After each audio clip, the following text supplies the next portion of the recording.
We're live. G'day, Facebook community, reaching out to the B.Invested page, Be Decentralized, Zinger Finance, property investment agents. We're on all the platforms and going live today talking about finance. So today I have a special guest. We have got Rose, and I will introduce you to Rose in a moment. And Rose should be all of your best friends because she has something that all of you guys and girls need, and that is finance. She's Rose. We've been working together for how long? How long? Like 19 years with you. 19 years. Yeah. It's my birthday tomorrow. It's your anniversary here in the business as well. Yeah. And you've been looking after my own personal loans for a very long time. And very long time. I'm still looking after. You still do. You still do. Better make sure that loan gets approved, Rose. But let's not go into it too much. But no pressure. No pressure. But today I'm going to hand the floor over to Rose for a lot of today. But I guess maybe if you want to give everyone a bit of an introduction to your background. How long have you been? What's your role in the business? Well, I am the head of Zinger Finance. So basically, I manage there's 12 of us, 4 mortgage brokers, and the rest are broker support. But constantly growing. Constantly growing, and with our team of 12, it is a very good organization because they're very well trained, and they work closely with the clients. They work closely with the mortgage brokers. So basically, broker support is almost as good as mortgage brokers. Yeah, and that's we actually build brokers from scratch. That's something you've got a very good skill set is actually building brokers from scratch and training them and nurturing them to have your skill set and getting them educated as well. They have this cert for. Yeah.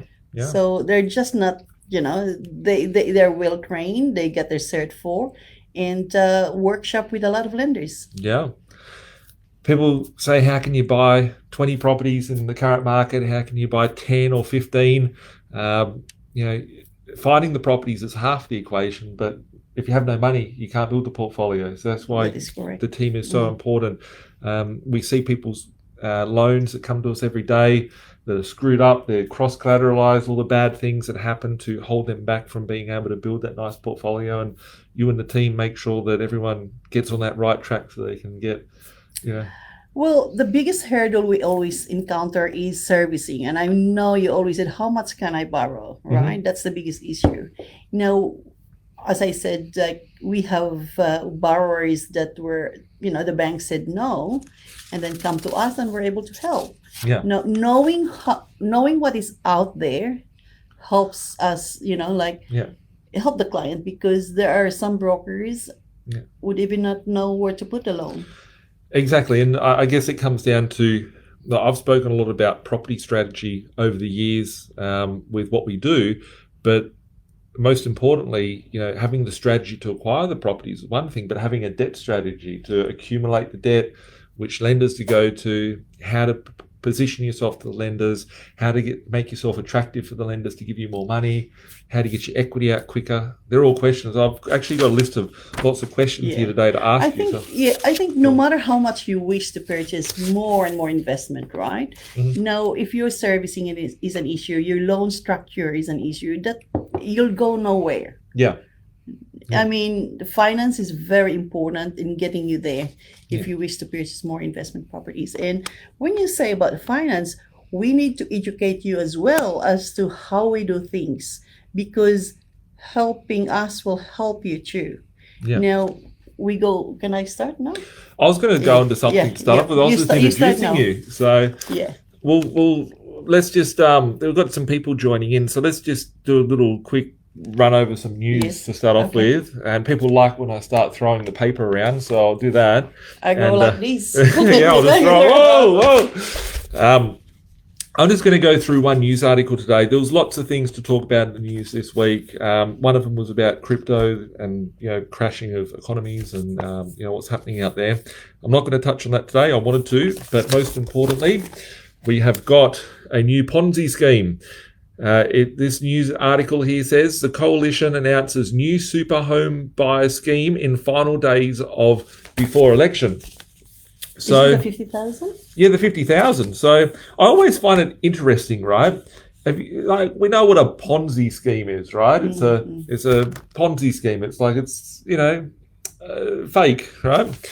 But whenever you hear some word called a scheme, right? What do you think? A scammer, a schemer? They're running a scheme. Different they're trying spelling, though. Scheme, like someone's running a scheme. It's like they're trying to do something dodgy, right? It feels like that, right?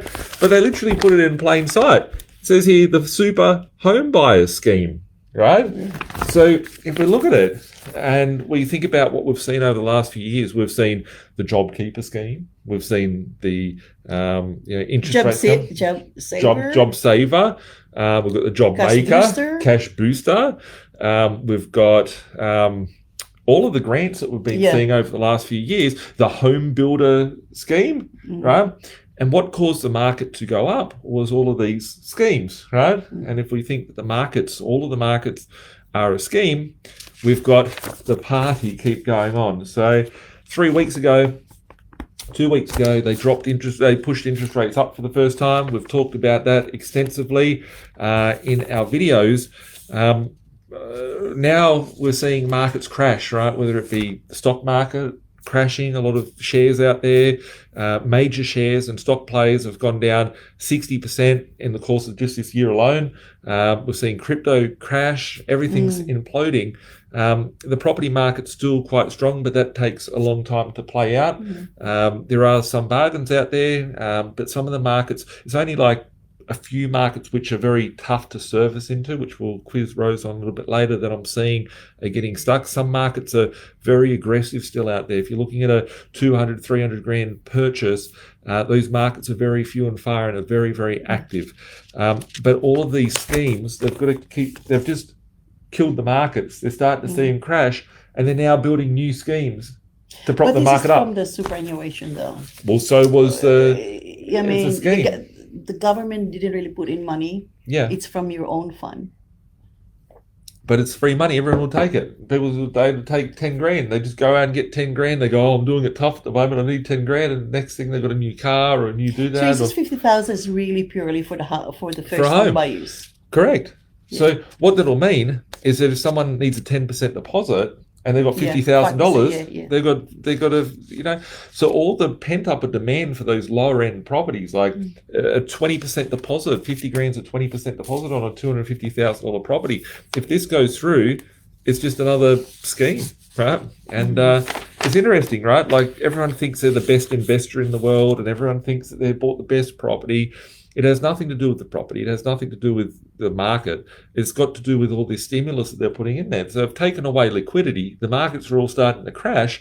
They're now trying to insulate those markets and making up new schemes to replace the old schemes, which are schemes on top of schemes. And, it's just an interesting time. But I just found, when I saw it, I was like, everyone thinks the market's going to crash. They're just going to come up with a new Ponzi scheme and keep pushing the market up, which... It's just free money. These people didn't have that money, didn't have access to it. So they just cool, I can get into a property. And very interesting. Normally, you can only access super fund if you're in a dire strait, right? Yeah. In difficulties. Otherwise, you're not allowed to. Except for the last, when it was COVID time, where you're allowed to 10 grand, 20,000. Now you can pull out 50,000. 50,000. Yeah. How good's this? So, if that gets passed, well, then we're going to see a new scheme on top of the old scheme and see a newer scheme, and we're just going to see push prices. Nothing left with your super. Who cares? It's another problem for another day. We'll put a new scheme around building a super scheme, right? The super scheme was to soak up all the mess from, if you noticed that every country had the 401ks in the US and the superannuation funds in Australia, these things all started to come in as compulsory back in the early 1990s, which was to bail out the stock market crashes of the late 80s. Do you remember 1987. 1987. Stock market crash. It's like, how do we get liquidity in the market?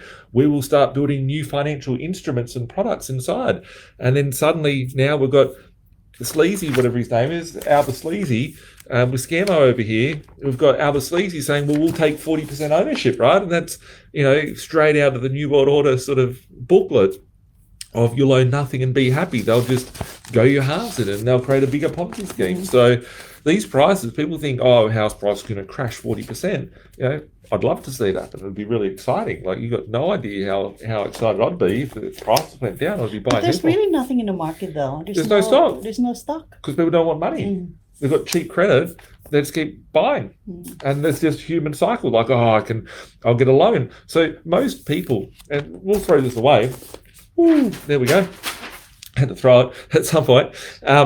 So people over the years, Rose, when you've done loans for people, sort of before we were working together like we do now, what did you find, like, for a homeowner? Like, if you said to someone you can borrow up to 800,000, would they say, okay, great, I'm going to go buy a house for 600,000? Or would people normally say, well, I found one for 900,000, can you get me the loan? What would they normally do? We normally, the way we do it is max. In general, not what we do here, but in general, what do people think? Their perception, if you say, like, yes, you can borrow that much, right? They think like, okay, I can borrow 900,000. Even if they purchase 600,000, they think they can borrow 900, right? Yeah. You don't. So really they're trying to push to the higher. To the higher, yeah. Yeah. So it's just our investors that we work with. They're like, shit, I can borrow 800, so that means I can buy 4 properties. Let's try and get 4 and get another 4 on top because of that. But the psyche of people is that they've got a little bit of money, they can take it, and they're like a little rat. I'm going to get more. I'm going to get more, right? Eating the cheese. And you add one of these schemes like 50 grand from your super, people can suddenly now have a bigger deposit so they can afford a bigger purchase, and it blows the bubble up. Or probably pays off also the mortgage insurance. It will possibly lower the LVR. Yeah. So they're all different things.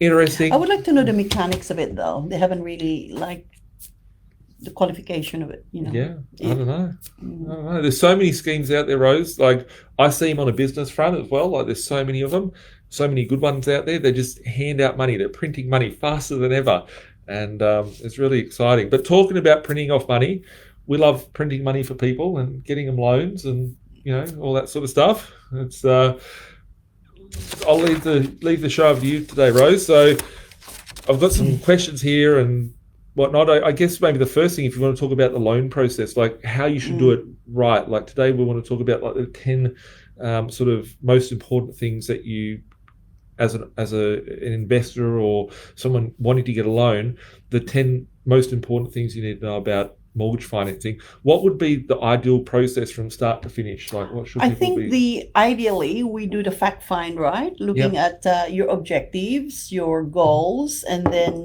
the loan purpose, and you will look at your obviously income, expenses, commitments. They will also look at your credit report, and then from that.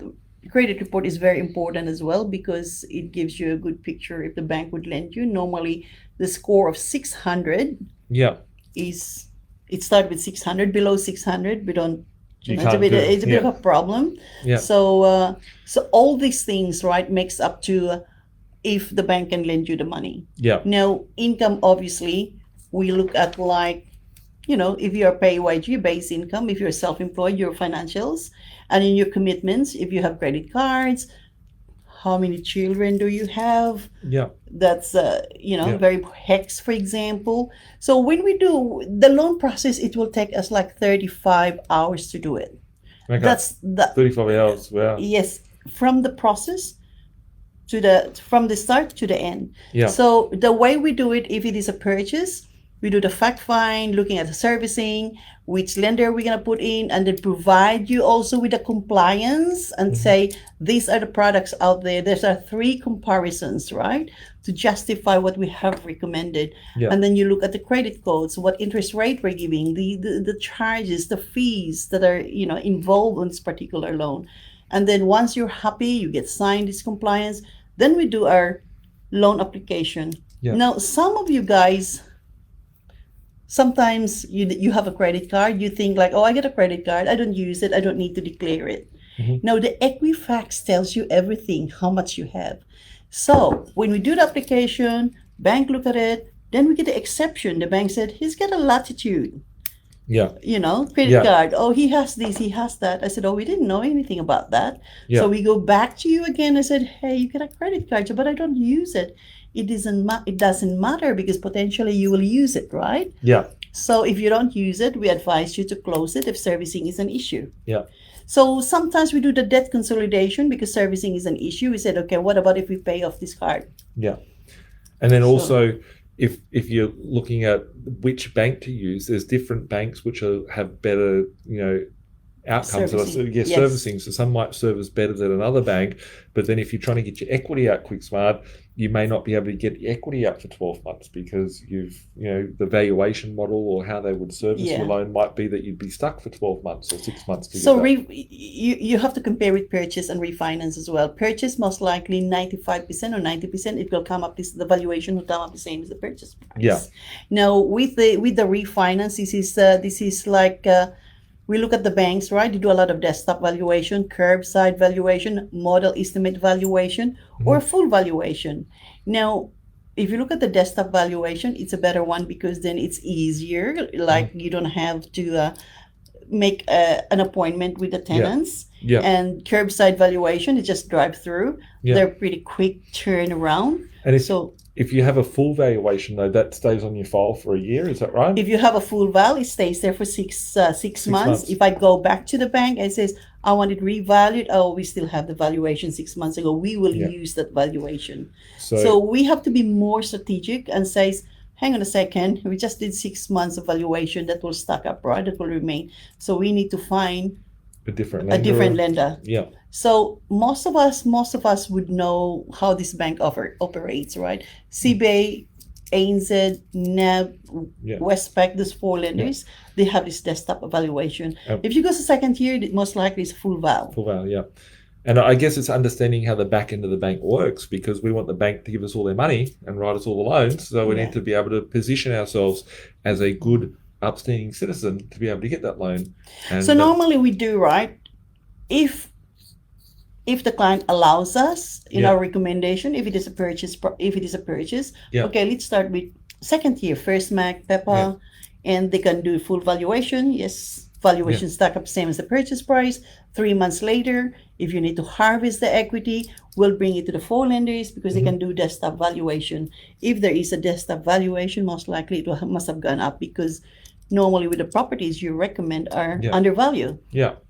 So if it's stuck on your file for 6 months and you can't pull out, but if you take it to the right bank. Yeah.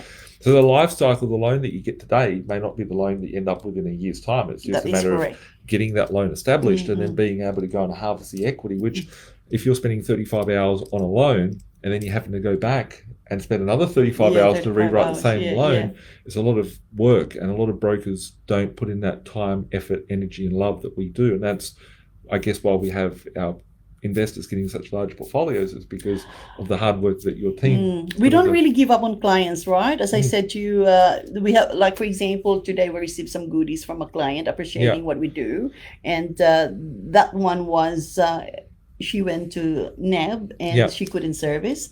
She came to us, we lodged it with First Mac, and then we realized there was, I will never know that, limited title. Because it was limited title, they don't accept it, so we bring it to PEPA, it's acceptable. Now that's a lot of hours that's involved, but we never give up, right?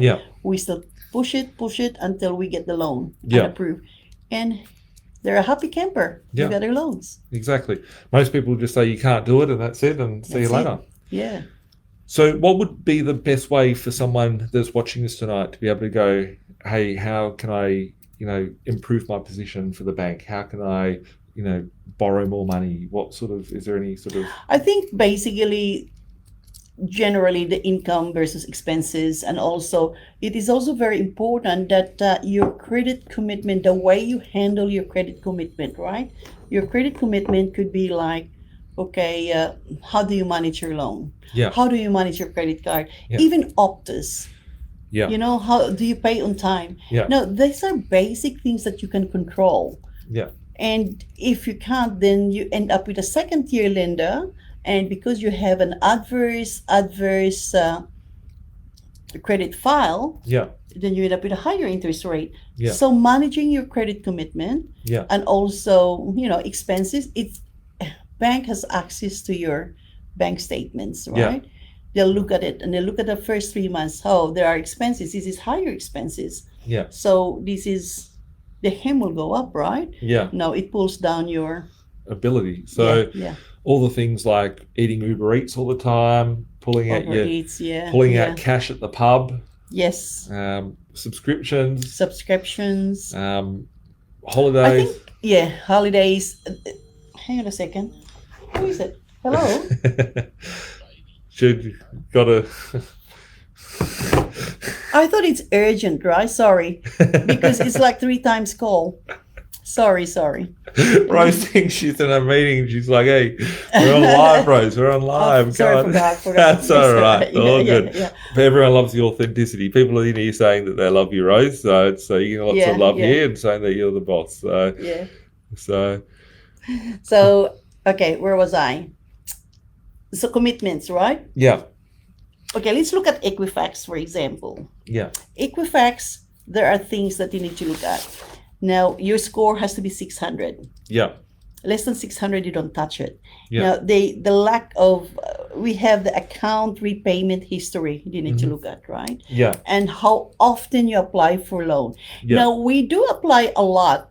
However, if we can justify that, yes, the loan proceeded because we bought a property, that is okay, yeah? Yeah, but if you're applying for loans and you don't proceed with it and you're getting all these pre-approvals, it'll look like you've been rejected and the bank's Yeah, that's right. Yeah. So the frequency of your loan application also matters. Yeah. So if you have a good broker, we just don't apply for the heck of it. Yeah. When we apply for that lender, we already have the tendency that this can, we believe that it can be approved with that lender. Yeah. So like, for example, today we have one of the securities, one of the securities they have, this particular person has, the bank says, oh, we can't lend you because there's 45 meters from the energy, the electricity. Yeah. They need 50 meters away Wow. from your border. Wow. So we go back to the client. Is it really 45? Do you think 45? What? Because 45, the bank would only like to lend you this much. Yeah. And then he went back to his developer and he says, it is not correct. It's 50.5. So we go back to the lender, challenge the valuation. Yeah. I said, you need to tell the valuer he didn't do a good job. Yeah. You need to, So that sort of thing, we don't give up on clients. I hear the team on a regular basis. Like the finance team is, how many meters would be over there? 20 meters down? 20 meters, 30 meters down there. And I hear the conversations are going on. No, you are going to get this. You're going to We, like, for example, like cladding compliance, right? Yeah. A cladding, yes. That one also, the bank says we can't because you need to have you need to give me a cladding certificate. Yeah. So we had someone that came to us. We didn't purchase a property. This person went to an auction, came into us, and there's someone that we are familiar with and we know that went and bought a property at auction, which was a little bit too small. It was 40 square meters, was it? Yeah. And they couldn't service with the big four banks, so they went and got a loan with a second tier lender. Because it was 40 square meters, they wouldn't lend on it. Then this person went and it was a very, very good price property that they had picked up, but they just thought, oh, it'll be fine, I'll get a loan. And went unconditional, actually. Went unconditional at auction. And then the property, we were able to get the loan, but it was very difficult. And one of the lenders had actually come back and said, we want to see combustible fire. So those buildings that go up in smoke because of the fibro or whatever's on the outside. This thing's an old timber place.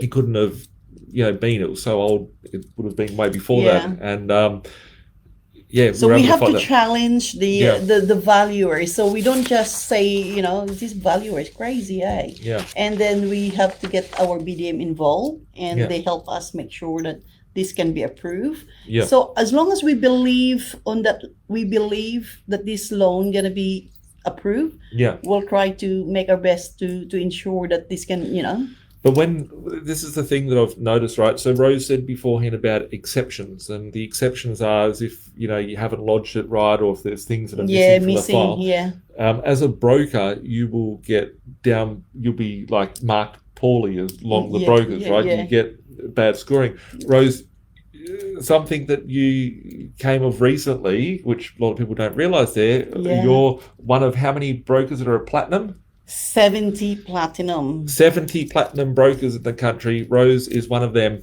What that means is, what do you get as a benefit being the broker that's a platinum broker? I think they don't say, it says there is a certain section there that if I have a complex deal, I can send it to them. They can pre-assess it, and they give me the reference number. When I lodge the application, it's already mostly like, yes, it can so you go get ahead. red carpet. Red carpet, yes. Yeah, red carpet. I think so. And you have a dedicated BDM. They're very responsive. Yeah. So this is with CBA, actually. So if you're good at your job and you're doing the right things, you get recognized for it by being a platinum broker. And the reason why you're a platinum broker is one of 70 is because you don't have those problems. So when you lodge a loan, you've got a very... There's a metrics that, the volume, the quality of submission, there's probably 5, and also there is three of my clients will have to say something good about me. Okay. Yeah. That's good. If you need someone else to say something, Rose, I've always got things to say, good things to say about you. Thank you.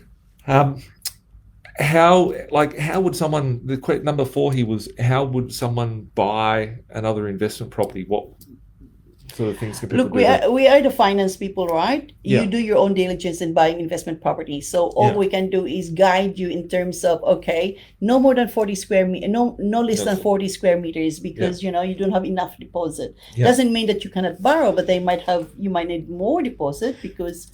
And geographical locations per bank, right? Like some banks postcode restrictions, and then some banks won't take on, because they have too much exposure in the area, the rent. They might take the rental income, like it's happened in different locations. So some banks, they will look at the rental expenses as well, right? Yeah. So, and rental yield. Yeah. Now, if, for example, the yield for that particular property is higher, then if you have CBA, ANZ, NAB, they'll only take 7% yield, and you get 10% yield. It's it's a waste of that rental income that's not going to be assessed so we move it to a different lender that can assess the full rental. And also the DTI, that sort of thing, the debt to income ratio that needed to be considered. So investment, how to help you buy investment property.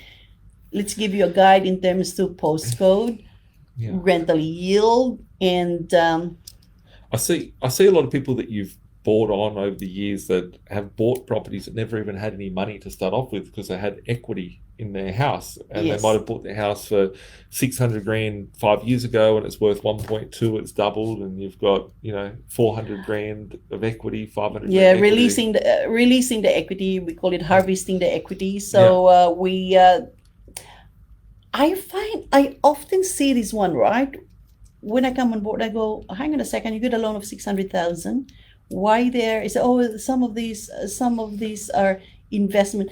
The broker put it in one loan, and that is a mix of home and investment. So for accounting purposes, taxation purposes, and for we go, we'll split this loan. We have for home loan and investment loan. Yeah. The investment loan is a portion where we harvest the equity. Yeah. Now, good thing about it, because you're not going to be in trouble, because the purpose is for investment, right? We're not lying to the bank that this is for owner occupied. Yeah. It is for investment. So we do a split loan for that, and that particular split that needs to be used for investment purposes. Yeah. So you'll get the negative gearing effect. So you can, when you say negative gearing, it's not that you go on negative gearing, but you can claim that interest only what is used for the investment purpose.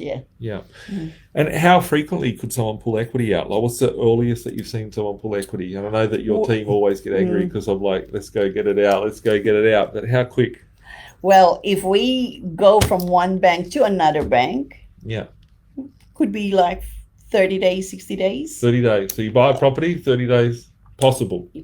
Lots of terms and conditions in here, folks. Lots of terms and conditions. Your servicing, which bank, valuations from the bank. That's right. Yeah. So it's not like we'll just pick up, like I said, we'll just do the loan because this is for service. Things that we need to consider if we have to refinance is servicing, valuation, servicing. Yeah. And client's preferred lender. We also consider that. Yeah. And I guess on the equity question, if someone has bought a property and they've got equity in it and they can get access to it, would you suggest to wait until they want to use it, or would you, if you could get the equity, would you get the equity straight away? We get the equity straight away in readiness. Yeah. There's no point of waiting for that, because the bank would say, "What are you going to do with this money if you're not going to they're not going to wait for you to use it because they can use it for somewhere else." Correct.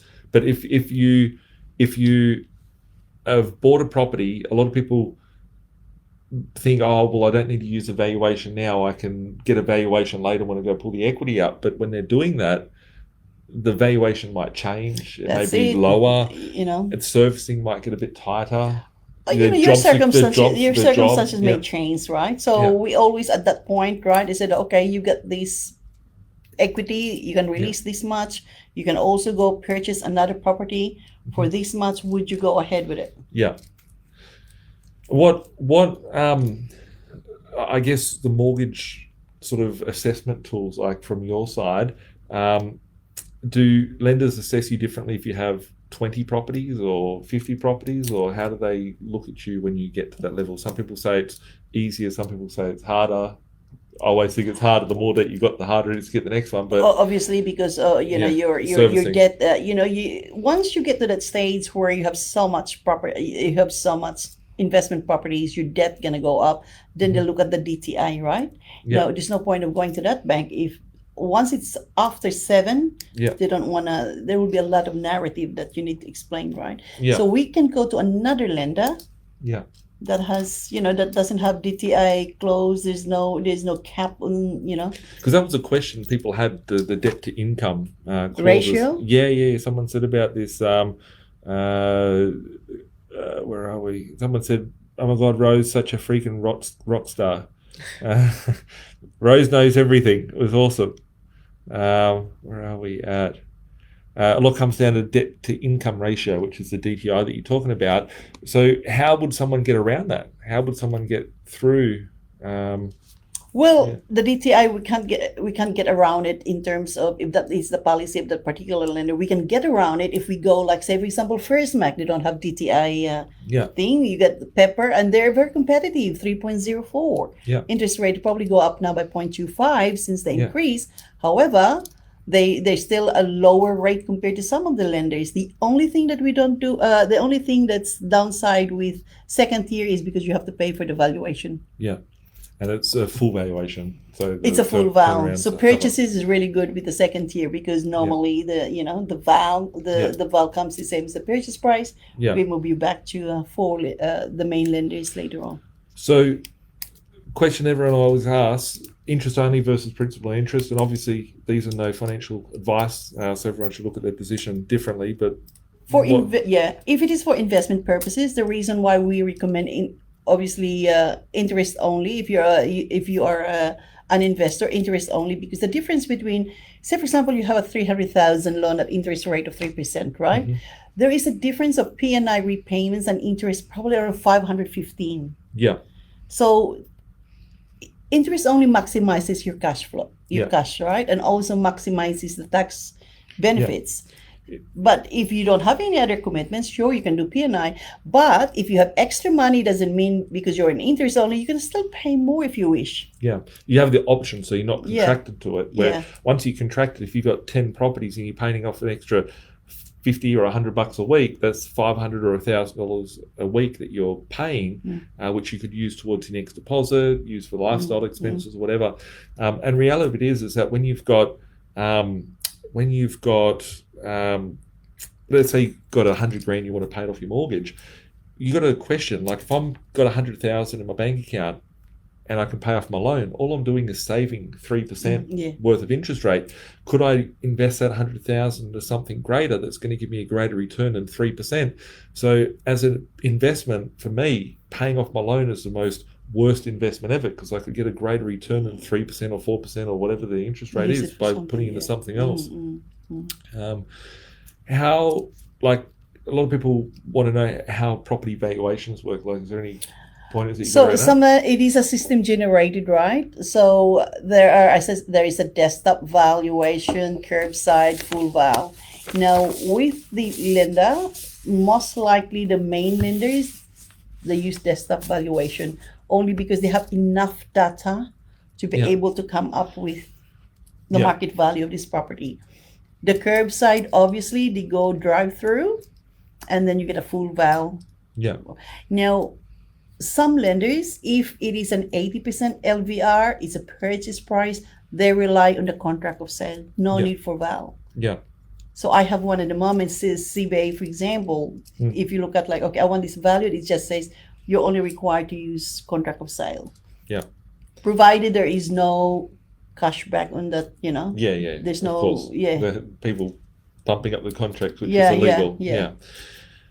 Cool. So there's actually more. So people think you have a desktop val, a full val, or a Model drive-by estimate. model estimate, but then you've also got the contract to sale if you're doing a purchase, which they don't even go out. They just go, okay, it sounds cheap. We'll just accept the contract, Yeah. And we don't need a Yeah, valuation. we don't need valuation. And I guess, is it up to the borrower what they can choose, or is it No, down the bank? as I said, it's a system generated by the lender. Yeah. Yeah. I think it's We what everyone cannot- always we- asks. People are like, Yeah, oh, we can you cannot choose which choose. one? Yeah, often we have this client. Often the clients would ask, "Can you just do desktop val?" Yeah. We don't really have a choice, but we can say, "Okay, CBA, AZ, they Send it provide to the desktop lender that will valuation." provide that. Yeah. Yeah.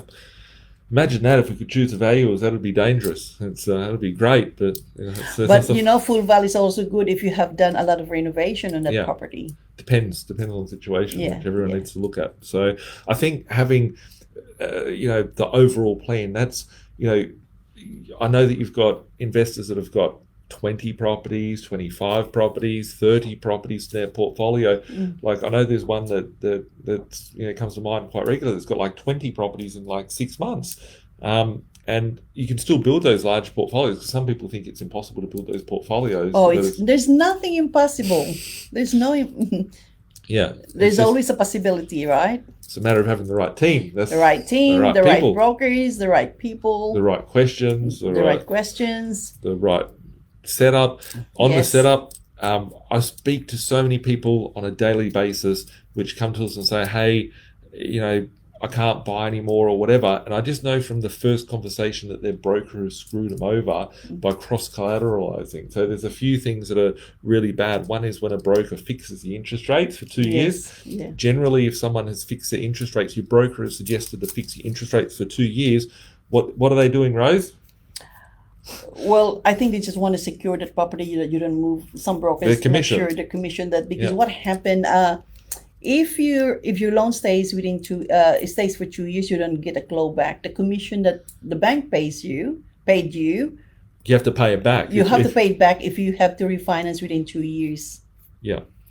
So brokers will try and retain your business with them by fixing the interest rates. And when you fix the interest rates, you might be stuck with certain things like not being able to pull out equity, not being able to sell the property, not being able to close that loan off, not being able to pay the loan off. So when I speak to people on a daily basis, I'm constantly thinking, initially from when I'm talking to them, your broker screwed you here, how they screwed you. And I'd say 50% of the time, the broker's screwing someone by doing the fixing of the interest rates, or the secondary one, which is cross-collateralizing. And cross-collateralizing is the worst thing that someone could do. Out of billions of dollars of loans that we've written here over the years, I know that we've probably only done maybe 1 or 2 cross-collateralizations, Yeah. but they're very specific for the purpose of that financial position. So out of billions of dollars, if there's 1 or 2, but and those ones are generally where someone's done a security swap and they've sold one I property. did one. There was only one that I did cross securitization, right? What happened? The servicing was very tight, and Yeah. then I really want to harvest that equity. I want to maximize that equity. Yeah. So I said to the bank, the purpose for the excess fund is to purchase this property, and the bank said we need to control that new property because we don't know if he's really going to buy it, Yeah. right? Because it's reliant on the rental on that new property. I said, Yeah. okay, then cross secured it. Yeah. So we cross-secured it, and once the settlement is finished, I applied for security variation, right? Yeah. Some brokers would not even care if it's cross-secured. So I applied for Yeah. security variation. Security variation is basically, I say to the bank, hey, you just done the valuation on that other property. This is a new, I want to pull out this security. Yeah. So I pull that security out without any loan application. It's just a one form that says, I want to remove the security and free it up. So after that, he's able to apply to another lender with that Yeah. security unencumbered property. There we go.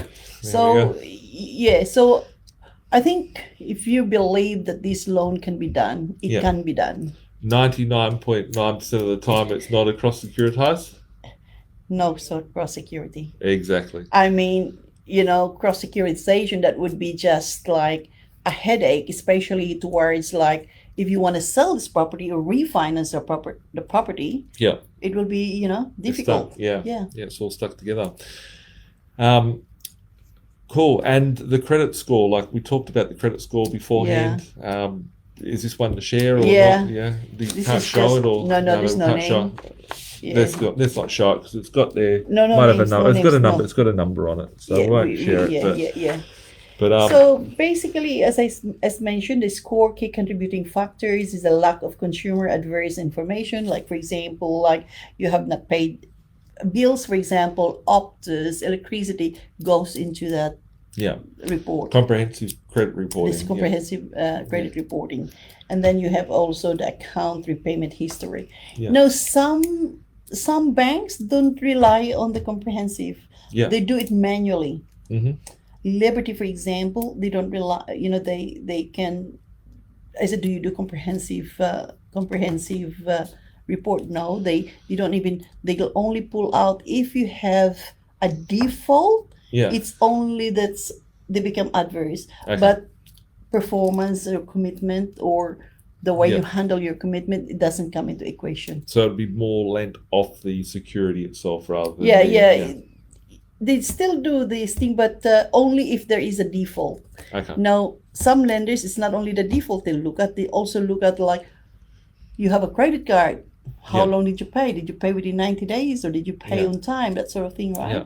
So, and there's also like, for the last 6 months, you've been paying your card late. Yeah. It shows on your credit report. So if someone does feel like they can't get a loan because they have got an issue, they haven't paid it on time, they've got a low credit score, whatever, can they still get a loan? Yes. Yeah? Yes. Okay, cool. We can, because even like Part A, that the bankruptcy thing, there is Yeah. a lender out there. So if Obviously, the you're rate is higher bankrupt, you can get a loan.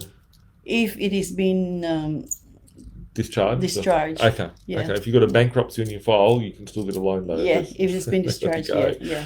There we go. But the interest rate is obviously higher, right? Yeah. Because they're taking the risk. Yeah, crazy. Mm. There we go. Sometimes we go and manage the client in terms of what should I do? I said, look, the next 6 months is very crucial that you need to do this before we can even apply. Yeah. So it's not just let's go and get a loan tomorrow. It's about planning and having the right strategy, which is the debt That's strategy correct. that we Yeah, talk yeah, about it. yeah. So And there's a lot of our clients that, really appreciative. Like you said, look, the next 3 months or the next 6 months is what you're going to do. They do follow it Yeah. and then come back and says, hey, I've done it. And I feel really good about it because I'd never thought that they will, yeah, they'll do it and they do it. And now we're helping them. it's good. Yeah. It's good. Now I've got some questions here for you. So if you guys have got questions for Rose, send them through. We've got some hellos. Ben's here, says hi. Who's Ben? Ben Hawthorne. Ben Hawthorne. So James said, do different banks sometimes tend to give a higher evaluation? Yes, if Yeah. it is a refi, right? Yeah. I've got another one here, which is from Chris. How many months from settlement delayed should you start the conversations with the banks, given I don't want to waste their time? Be seen as applying for finance and obviously properties changing valuations. So if someone's got a property settling, there Yeah. might be a 12-month settlement, maybe off the plan. When should that person start applying for finance? I would have thought 3 months beforehand. They're in this property hasn't settled yet. Yeah. And they're Delayed settlement. delayed, and then you can. Oh, we do that all the time. If there is a delayed settlement for one application, that doesn't stop us from applying for another one. We just have to declare that debts. Oh, no. Like, let's say, for instance, you've bought a property that's settling in January next year. Yeah. When would someone, let's say the property's January and today is May, when would someone want to go and apply for that loan to settle in January? Oh, okay, 3 months maybe. Yeah, 3 months. That's Yeah, what I would have thought. yeah. But to play safe, right, guys, I know that you have to test the water before you even give 10% deposit or unconditional with that, because that could be like off the plan, some of them, right? Mm-hmm. Or a long settlement. Can you really borrow? Or is there any problem with you? So we advise that, yes, it may not settle until a year later, but let's apply for this loan, see what the bank say. Yeah. Because you could be committed to something and the bank says, oh, we found You got out no this, chance. this. Yeah. Yeah, and then you Yeah. give it a 10%. Yeah. And So then we can, after prior to settlement, all we need is to reactivate the loan or reapply. I think it's important, like let's say for instance someone's thinking of buying an off the plan property or whatever the case may be, and it's not going to settle right at the moment. It's important to have the discussion with your mortgage broker or your finance strategist to be able to go, okay, what are the hurdles? Like, what do I need to be doing? Because Rose could look at your file within 5 minutes and go, you're screwed, you can't do anything. And by you signing that contract, you could get yourself into trouble. So have the initial conversation before you do the deal, so you're not locked in and you're not committed. And then, probably 3 months before the settlement, be able to go and lodge that loan in case something goes wrong with one lender. You can take them to a second. We have lender. one now that we had a problem. He signed for the land and he couldn't borrow. Yeah. Because obviously saturated. So what we did, I said, look, servicing was an issue. You can't borrow anymore. Why did you go unconditional? So we told him, because land is Liberty, for example, they don't do land, right? They're not special. They can, but it's mortgage insured and whatever. So we said, okay. Liberty said we can't. So what I did then, Denisha and I we just said, okay, Denisha is the broker. We say, okay, let's refinance the existing property. Maybe there's some equities there. Free that's equity for you to purchase the land free of mortgage, unencumbered. Yeah. Things like that, we need to put strategy. Yeah. So a lot of people think they're just screwed and they go, it's all over Red Rover, but there's always a way, and you should always be asking the question. The amount of times that I've come to Rose and I've been like, I'm screwed, I've pushed myself too hard, and help me out here. And Rose goes, it's all right, we'll sort this out. And she might have to try the first time, might have to try the second time. Sometimes it's a little bit stressful, but there's always an answer to try and get you to where you want to be and be safe. Another question here. Hey guys, the bank I used to get an investment loan took 80% of the rental income. Do other banks take more? Yeah. 80% is the norm. 80% is the norm. They trade it to 80%. How ANZ will take 90. However, they do the investment expenses as well. Yeah, so 80% just shaving. That's the norm. That's the norm, and I think that's fair. Like sometimes you could have expenses that exceed 100%, and the bank only takes 20% of the expenses. See, this is what happened, right? The bank says, because we're self-employed, we've seen that with CBA, for example, if you have 4 investment properties or 4 properties already, even if you're PAYG, they would say, we need to look at the tax return, right? Yeah. To verify the investment expenses. And they would just like, oh, okay, expenses are so high. This is what it doesn't service because expenses is this much. And we go, no. Expenses is this much because we just look at council rate, these things. These are the basic expenses, right? Yeah. BE fees is not a capital expenditure or a repair. renovation. You can't just take the whole expenses. Yeah. So exactly. we have a template for that and send it to the bank, and then we said, hang on a second, this differs from our calculation, and we challenge it. We win. Yeah. Right? Because so it's a case of brokers not being lazy and challenge the... So many lazy brokers. Most people's positions are screwed up because they've got a lazy broker. I've got a question here. On average, do you know what the average Equifax score for an investor should have? Example, 800 out of 1200, as each time you refinance or apply for a loan, that is dropping the score. It doesn't... Okay, 600 is our going up. 800 is pretty good. Now, as you keep applying, the frequency of application may impact it, right? But sometimes when we say to the bank, yes, there's a frequency of application, but they proceeded, right? Yeah. It wasn't like just for the heck of applying. This is an application for the security. There are mitigating circumstances. Yeah. Cool. And Manon said, what are the ways to increase or better the servicing after 4 properties? I guess there's multiple different ways. You can get higher income. The yield, The yield. You can push your rents up. A lot of our owners at the Your moment income, you can change job. you can change job, you could get a second job, you could get maybe remove a credit card, pay out your car loan. Those sort of things could help with your servicing. So have a look at how you can minimize fixed costs, so the bank, when they look at your servicing, they don't take that. I think reduce the credit limit as well. Yeah. With your credit cards, that helps your servicing. If you only need $1,000, then you've got a $20,000 credit card, that could chop off $200,000 of servicing. Would that be fair? And we also look at if you're living, husband and wife, for example, right, and all the properties is only under his name. The wife is not part of it. So she became also a dependent, right? Because they're husband and wife. That's our biggest challenge is then the servicing, because you got 2 kids plus the wife. There's 3 dependents. Someone just actually wrote that question, said, can you harvest equity while on maternity leave? If you've got no income, then it's we do a lot of maternity leave. Actually, we still servicing even if you're on maternity leave. Okay, let me touch this maternity leave. The way to look at, we have to get a letter from your employer to confirm your return to work date, the terms of your employment, your full-time, casual, whatever it is, and what rate. And then the bank will say they will service that based on that confirmation from the lender. And what we will do then is that, do you have enough saving whilst you're in maternity leave to service your share of the loan? If the repayment is $2,000, that means your share is $1,000. And you're going back to work in July. We're in May now, right? So June, July. So do you have like $2,000 to service the loan up to the point when you return to work? So there is no problem with maternity leave. Sometimes the question is that if you're a full-time before, and then when you return to work, you're only going to be working 3 days, that could impact as well. Daryl said, these sessions are brilliant. With every session, I'm always learning, which makes the bigger picture awesome because of the knowledge shared. Awesome, Daryl. Thanks a lot for tuning in and watching. Arun said, hi Nathan, my property we bought earlier. How do we get a desktop valuation as most going for full val, trying to pull equity and dealing with serviceability as well?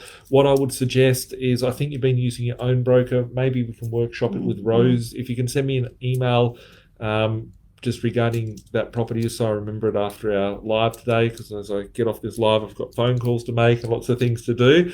But if you can send me an email, I'll then write Rose in on the email, and then you guys can have a conversation and see what we can do. Or you can send an email to rose@zingerfinance.com.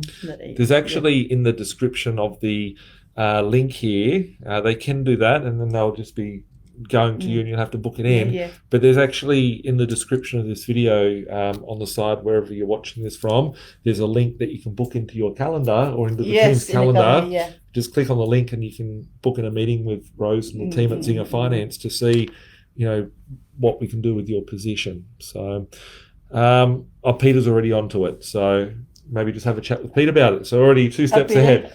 Our Peter? Your Peter, yeah. Peter is Rose's son. So, it's other banks lending on property subdivision at the moment. I assume so, Yes, banks are still lending. They're always lending on subdivision. Your thoughts on not pulling out equity out of your primary residence when the LVR is less than 70% to give it stronger borrowing power for investments? I don't think it makes much difference. If you're pulling it out, you're pulling it out.